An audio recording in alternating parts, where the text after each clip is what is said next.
Hello hi అండి, అందరికీ నమస్తే. నేను మీ స్వాతి బూరో. Welcome to my channel Swathi Balabhakti. ఈ వీడియోలో ఫిబ్రవరి 1 మాఘ పౌర్ణమి ఆల్రెడీ చేశానండి వీడియో. చూడండి చూడకపోతే. ఈ ఫిబ్రవరి 1 చాలా మంచి రోజండి. మాఘ పౌర్ణమి, అలాగే లలితా జయంతి అండ్ అలాగే పుష్కర యోగం, ఈ మూడు కలిసిన రోజండి. చాలా మంచి రోజు. ఈ డేని మిస్ చేసుకోకండి. సో ఇప్పుడు మనం లలిత జయంతి గురించి చూసుకుందాం. లలితా జయంతి అనేది శ్రీ లలిత త్రిపుర సుందరి దేవికి అంకితమైన పవిత్రమైన రోజు. ఈరోజు శ్రీమాత లలితాదేవి అవతరించిన రోజుగా భావిస్తారు. లలితాదేవి పరాశక్తి స్వరూపిణిగా, జగత్తుకు తల్లి మరియు శ్రీ విద్యా సంప్రదాయంలో అత్యంత ప్రధానమైన దేవతగా పూజించబడుతుంది. ఈ లలితా జయంతి రోజున భక్తులు లలితా సహస్రనామం పారాయణం చేయడం, కుంకుమార్చన, పూజలు చేయడం ఎంతో శుభప్రదంగా భావిస్తారు.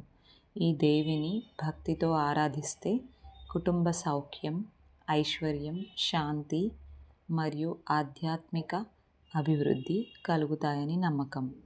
ఈ లలితాదేవి భక్తుల కోరికలను తీర్చే కరుణామయి తల్లిగా ప్రసిద్ధి చెందింది.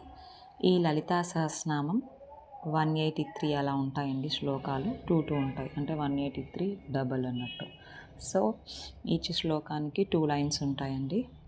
మీకు వీలైతే ఆడియో పెట్టుకొనైనా విని చదువుకోండి. ఈరోజు రేపు ఫిబ్రవరి 1 రోజు. ఈ మంచి రోజును మిస్ చేసుకోకండి. Thank you. హలో అండి, పుష్కర యోగం గురించి తెలుసుకుందాం. పుష్కర యోగం అనేది హిందూ పంచాంగంలో అత్యంత శుభప్రదమైన యోగాలలో ఒకటి. ఏదైనా తిథి, నక్షత్రం లేదా గ్రహస్థితి కలిసి ఏర్పడే ప్రత్యేక సమయాన్ని పుష్కర యోగం అంటారు. ఈ సమయంలో చేసిన పూజలు, దానాలు, జపాలు మరియు శుభకార్యాలు అనేక రెట్లు ఫలితాన్ని ఇస్తాయని విశ్వాసం. పుష్కర యోగంలో స్నానం, దానం, దేవతారాధన చేయడం అత్యంత పుణ్యప్రదంగా భావిస్తారు. ముఖ్యంగా నదీ స్నానం, గోదానం, అన్నదానం, వ్రతాలు చేయడం వల్ల పాపాలు తొలగి ఐశ్వర్యం, ఆరోగ్యం, శాంతి కలుగుతాయని పురాణాలు చెబుతున్నాయి. ఈ యోగం వచ్చిన సమయంలో కొత్త పనులు ప్రారంభించడం, విద్యాభ్యాసం మొదలుపెట్టడం, పూజలు చేయడం చాలా మంచిదిగా భావిస్తారు.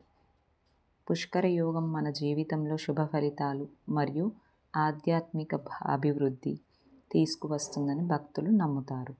సో ఈ ఫిబ్రవరి 1 ఆదివారం రోజు మాఘ పౌర్ణమి ప్లస్ పుష్కర యోగం ప్లస్ లలితా జయంతి, ఈ 3 ఉన్నాయండి. ఈ చాలా మంచి రోజు. ఈ రోజుని మిస్ చేసుకోకండి. మీకు దగ్గరలో ఉన్న నది స్నానం కానీ, గంగా స్నానం కానీ చేయండి.